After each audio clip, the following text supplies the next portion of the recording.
Welcome to our special episode of Difference Makers Discuss.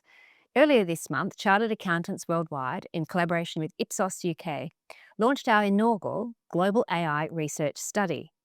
This groundbreaking report is based on almost 3,000 respondents across 48 countries from 13 professional chartered accountancy institutes. Underscoring AI's transformative impact on the chartered accountancy profession, the report provides deep insights into AI adoption. Importantly, it also highlights the opportunities and challenges as we harness its power to augment professional skills and practice. Joining me today is Alex Russell. Alex is an Associate Director at Ipsos Corporate Reputation, working mainly on financial and professional services clients. Together, we'll explore the key findings of this research and what they mean for the future of chartered accountants worldwide. Alex, thank you for joining us. Thanks very much for having me, Ainsley. And you're right, this was the first kind of global benchmarking project that we were doing to see how artificial intelligence is being implemented in accountancy. And I think from that perspective, we really wanted to understand, firstly, what is the state of implementation currently in the profession? How widely is it adopted across the institutes that we were speaking with? And really, what are the risks and opportunities that chartered accountants are feeling in the process of adopting AI? And from that, where there might be areas to focus moving forward to encourage more adoption through education programs, concerns around security, ethics. So really, it was to get a broad understanding of how chartered accountants are feeling at this time. And where did you land with that? Like, did you sense a feeling of hesitation by the chartered accounting profession? Was there sort of some demographic issues involved? Or is there an embracing of it? Like, what was your take from that? Well, I think it was really positive, actually. There was a really overwhelming sense of willingness from the findings in the survey that chartered accountants do want to implement AI, want to work with AI in their profession. And there were some demographic differences. So we saw it skew towards the younger age groups who were more willing. But still, across all the demographics, there is a high willingness to implement it and to take it as part of their professional role. So the onus is now with that finding to really work out how it can be implemented going forward and how that can best be done. Yeah. So with younger members of the professions, I think you said then that they seem more willing to embrace AI. Why do you think that is? Is it because they're digitally native and they've just grown up in that environment, or is it a perception issue? Yeah. Why do you think that might be the case? So I think it is down to just the fact that the younger generation have been from their first kind of education at primary school, those who are under 25 really have been surrounded by technology in everything they do. And we've already seen that develop further as that generation's moved up through the age group. So really, I think it's just more a sense of comfort with technology and also maybe more exposure to the possibilities of what AI can bring beyond work. They've just seen that there is so much potential in this and just excitement around adopting it and recognizing the benefits that it can have to them in life and work. I've got two daughters, 16 and 18, and they definitely adopt it to the extent that they're allowed to, but their school has actually encouraged them to use it in a kind of safe space type of way. And then, of course, we've got Gen Alpha coming up, which are sort of around 13 and under. And some studies that I saw suggested that Gen Z and Gen Alpha will be making up about 50% of the employee workforce by 2035 or 2033 or so. So you can see this massive kind of generational shift where there'll be all these generations in accounting firms. What about large firms? Where are they at in terms of adopting or embracing AI? So I think there's, just by virtue of having more resources behind them, they can get slightly ahead.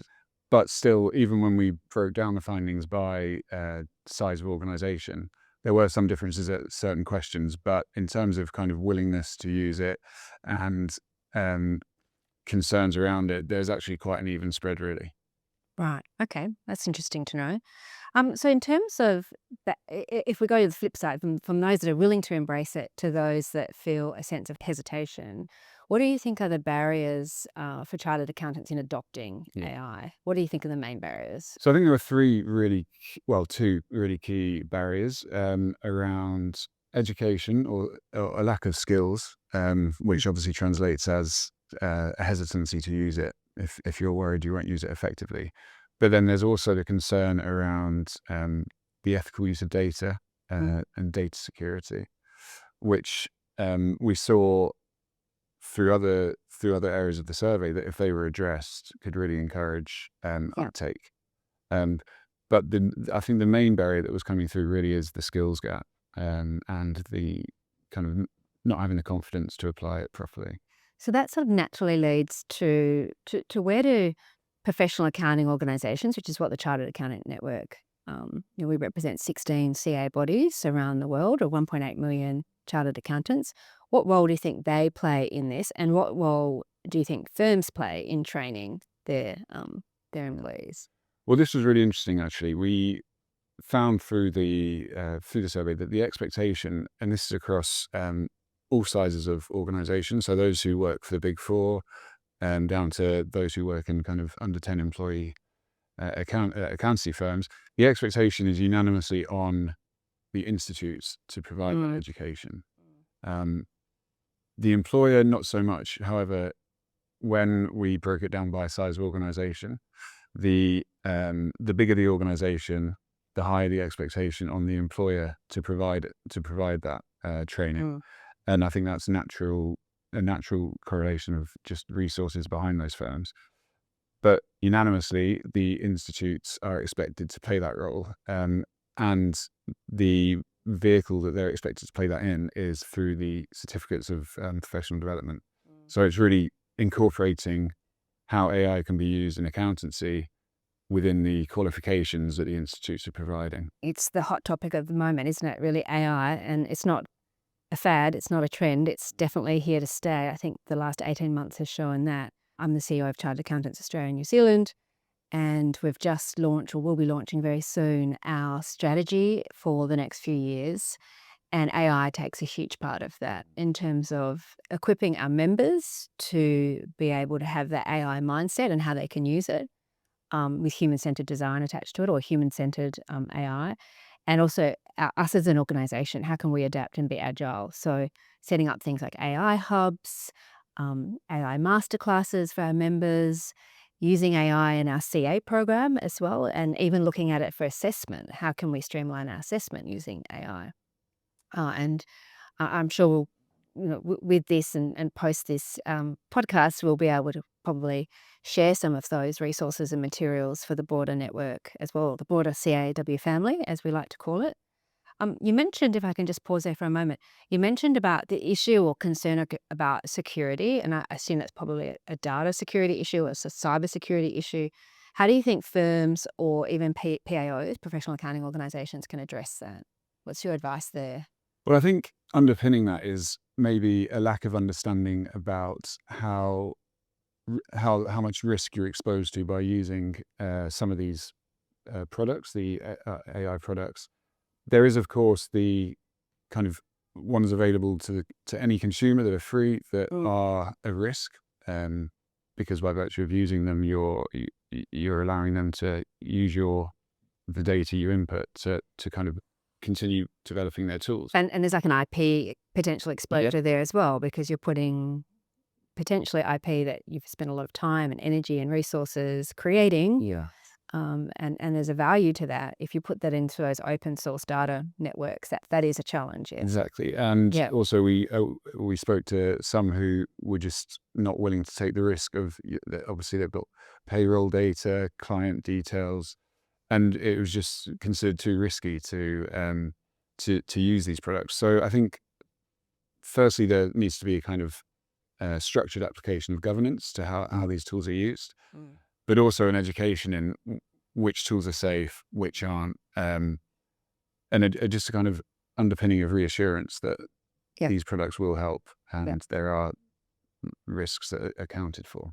So there's a massive amount of training and almost an AI knowledge blitz, I think, that the profession needs to do. So both from an employer firm's perspective, but also us as professional accounting organisations. So that's really exciting, I think. I mean, accounting and AI sort of go together, I think, as a natural fit. So if I look at, I think some of the findings in the report showed a massive amount of interest in AI. I mean, you can barely pick up a newspaper or a magazine article or a trade manual or something without referencing to it.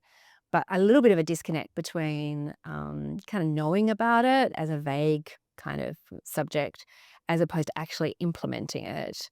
So do you have any tips there? And before you do, I might share a story. So I read about 6 months ago an article in The Economist which said that men were far more likely to adopt or be early adopters of AI than women, including female senior leaders. Now I read that and went, well, that's me. So since that point, and I particularly had a New Year's resolution that I would use AI every single day, and I have. We're lucky enough to have it in a safe environment at CANZ, and we use different training and different platforms, etc.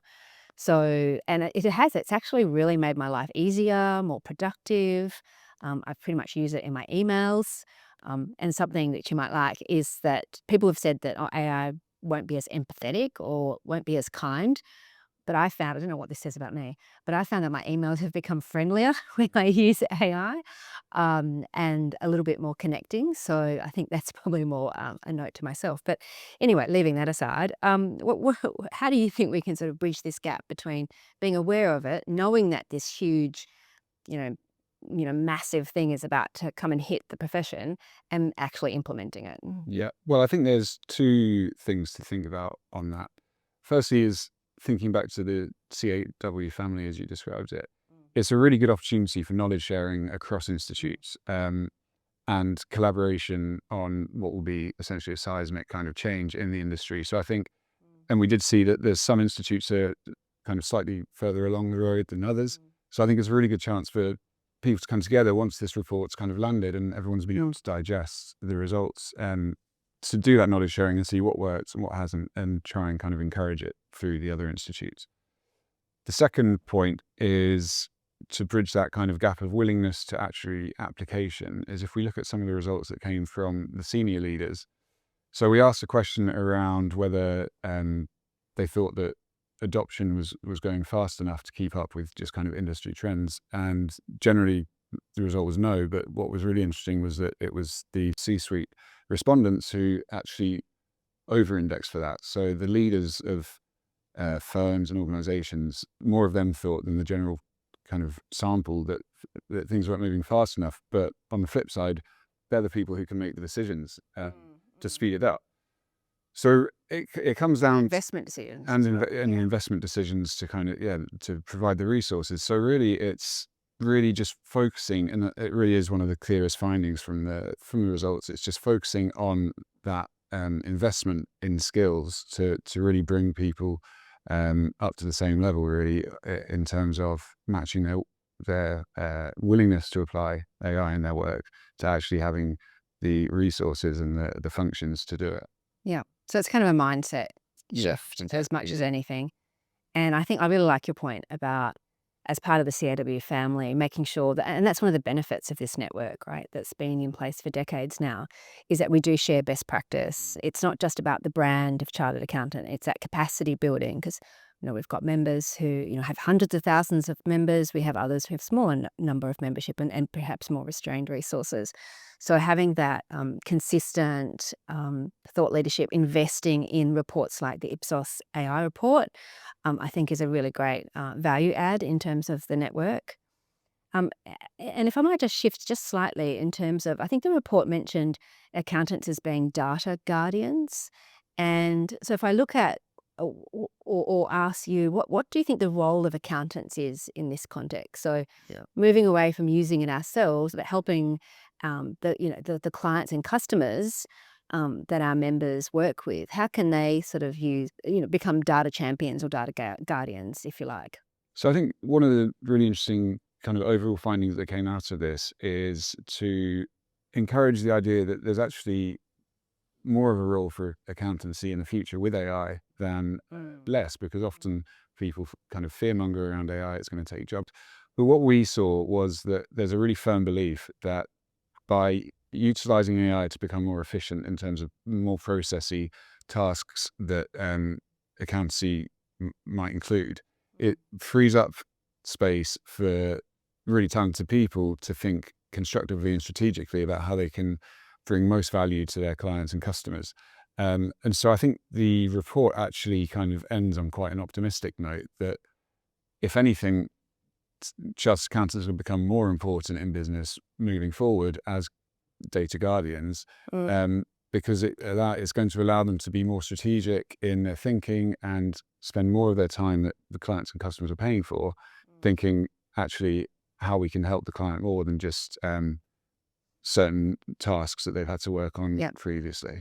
Well, I think that's music probably to all our listeners today. I think Jeremy Hunt, a significant senior political leader in the UK, said recently, and was quoted, I think, in the Financial Times as saying that there won't be any accounting jobs, which has been this myth now that keeps circulating. Every time there's this wave of technology, it's, the accountants won't have any jobs. And in fact, accounting is becoming more sophisticated. It's very different to what we thought it might have been, or what perhaps careers counsellors think it is, or business educators, or even parents, for example, who are thinking about what their kids should do.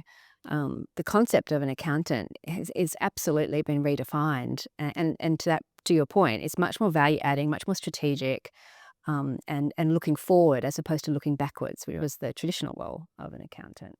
I think, just to pick up on another point, that despite what Jeremy Hunt may have said, AI in and of itself isn't valuable unless there's human intelligence to interpret it and probe it correctly and really make the most use of it. So, I mean, I really disagree with the idea that AI is going to take all the jobs and there's no value in having kind of a human element to it now. And in fact, we saw that in that belief is true as well across the people we interviewed. That's good. Yeah. They think that no matter how far along AI is developing, you can never quite replace that human element that really adds that added value. Well, and I mean, at least for the significant foreseeable future, you need a human to validate the information and the output. The worst thing would be to happen is just accept what AI might produce, because it still does have hallucinations and things of that nature. So, and I think that will continue. And then also you need someone to be able to interpret it to the clients and users of accounting services. And that will always, I think, be in train. Just in terms of whether you've got any comments in the fact that it's probably unlikely that governments are going to spend money equipping its populations in AI upskilling. We saw a little bit during COVID. I think there were a few subsidies, at least in Australia and New Zealand, to help people do training and further upskilling. So in that context, well, one, do you agree with me on that observation? And then again, I guess it's this: what's the role of employers, firms, professional accounting organisations in taking up the slack, if you like? Well, I think it is going to be incumbent on the firms and the institutes to do this. Obviously, there will be, I'm sure, policy developing around AI from governments across the world as it becomes more kind of ubiquitous in business. But really, the expectation will be that, or it's incumbent on the profession itself to kind of invest and upskill. And we saw in the findings that senior leaders accepted that if that investment isn't there in 5 years, if that investment isn't there within one company and it is within another, within 5 years, the one who's not invested will be left behind. So it's crucial to invest. So that's a really good segue to the report. Touches on sort of effective AI training, and it references sort of pathways to AI adoption. Could you summarise for our listeners of the podcast sort of what the key platforms to that AI adoption are? So we broke it down into certain steps, but to summarise, it would be you've got to have a clear understanding of what you're trying to achieve at the outset. You've got to have a structure to how you can then test that, or at least go to market to look for what problem you're trying to solve with AI. You've then got to be very clear on the governance of how it's going to be applied within the business, just to avoid any ethical challenges or data security challenges that we've already discussed. And then it's to have a structured pathway of rolling it out across your business, however far that it may want to be rolled out, but also making sure that it's rolled out with supporting education to utilize it effectively. Yeah. And in the report, we've got a very structured kind of pathway of how that's done in various different types of business, where we had kind of in-depth interviews with people who had successfully applied it. So there's scenario cases, use cases that our members and listeners can refer to, and we'll have the report linked to the publication of this podcast. So we would definitely recommend people to read it in its entirety. In terms of jurisdictional differences, so you'll have some countries, so just like you said, some large firms are adopting earlier, the small firms.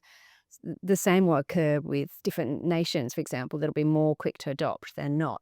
Do you see a risk of further sort of sovereign wealth disparity as a result? Or what are your tips in terms of how can different countries support other countries in this adoption? Yeah. Well, I think there's always going to be that challenge of regulations being different in some areas than others. That's a good point. So there's never going to be a one-size-fits-all, I guess, approach to it. But what I think there is consistent and common themes that can be applied regardless of regulation in terms of an approach to integrating AI and applying it successfully. And I think that will be consistent across region. There will be, so for instance, in Europe, we have a pre-regulated digital world versus some regions where it's not quite so regulated. So there's always going to be those kind of road bumps in trying to apply a kind of universal approach, but there will be those themes that are consistent for every business or region that can, again, by coming together and kind of knowledge sharing, can be learned and applied successly. Okay, and that's definitely what the CAW network does. We have, as I mentioned, 16 countries, and we all share best practice there in terms of what some people are doing and not doing across the board, not just in relation to AI. In terms of ethical considerations of AI, how do you see that playing out in terms of ensuring even that the algorithms supporting it are not gender biased, or that there is an ethical lens or overlay to AI? What's your perspective on that? Well, I think will be a challenge going forward to try and ensure that AI is balanced. We've seen, and we've slightly discussed already, hallucinations. You can get fake data. I think what's really important is a very strict and structured governance system, and then validation system to ensure that as best as you can, you're compliant with laws and respecting private data that you may receive from clients or customers, and then running validation tests to ensure that kind of or keeping up with the latest products in terms of data security and just trying to avoid those kind of hallucinations that can be damaging. Yeah, I mean, I guess it's a matter of, to know whether something's ethical or not, you kind of have to understand it. So it's imperative, particularly on leaders of organizations, to really roll up their sleeves and use it themselves, get to know what the opportunities are, but also what the risk factors are, and have that incorporated in their risk strategies. We touched on this when I referenced the Jeremy Hunt quote, but do you think AI is going to make accounting more attractive to the younger generation? Is it more of an opportunity than a threat? What's your view on this? Yeah, I do, because the really attractive elements of accounting seems to be, from the findings, that being that consultant, being creative with your thinking, critical thinking, strategic, and those are the upside of implementing AI effectively, that you'll be able to do more of that. So I think the challenge not only is, in terms of future talent, is not only incorporating AI into the business so that you're prepared for the kind of digital natives coming through, but it's a communications challenge as well, because it's it's communicating what the future of chartered accountancy is with AI being adopted, and how it is fundamentally going to change, and more time will be spent doing the strategic, creative, rather than the grunt work that young auditors used to have to do for 0 to 5 years. Well, we also know from our previous studies that the CAW have done that people either dreaming about what their career might be, are very purpose orientated, so connecting AI with purpose, particularly in relation to sustainability reporting and assurance, I think is also a key element. But yeah, anything that makes their jobs easier, not harder. I used to be a lawyer, and my first 2 years were stuck in some kind of basement dungeon, just going through piles and piles and piles of documents. It was great fun because you got to know your peers, and you saw sort of leadership in action or not by your senior leaders. But it was really unnecessary, and I think by the late 90s, completely overtaken by technology. We still need as many lawyers as we did before, and I think the same thing applies to accounting. It takes out that sort of drudgery work and makes it much more exciting and attractive. In terms of key trends in AI, is there anything you're seeing that we haven't touched on already today? Not really. I think the main trend, I guess, if we look at it from outside chartered accountancy, is that it's really the same kind of overriding issues are present in other industries. It's upskilling, and data security is a massive one. So I think it's a shift, not just for chartered accountants, but for business in general, is getting ahead of this and preparing future talent to. Yeah. In the same way that I guess in the 90s when word processing became prevalent. We all had to go. They had computer jobs. Yeah, and we were learning, people were learning. Or maybe not you, but me, definitely. I did it at primary school. In the same way that Yeah.